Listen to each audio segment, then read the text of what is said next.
Updatean harga bumbu dapur di Maluku Tenggara, cabai rawit turun tipis Rp50.000 per kilo.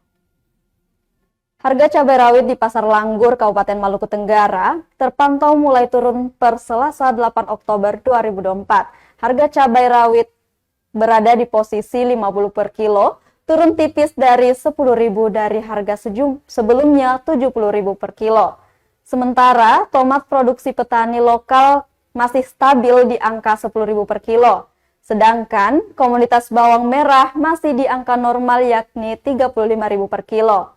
Bawang putih tetap stabil di angka Rp40.000 per kilo.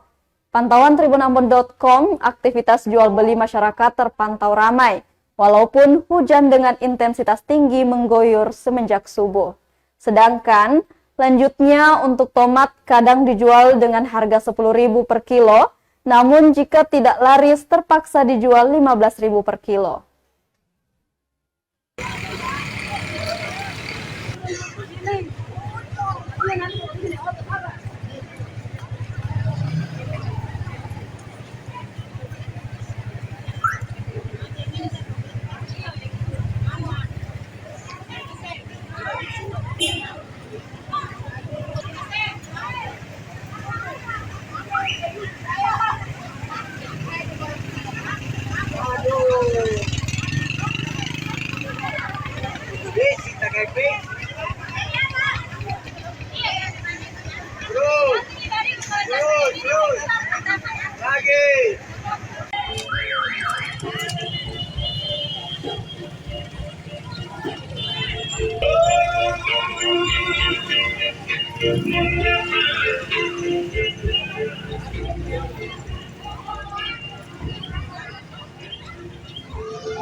Download Tribun X sekarang, menghadirkan lokal menjadi Indonesia.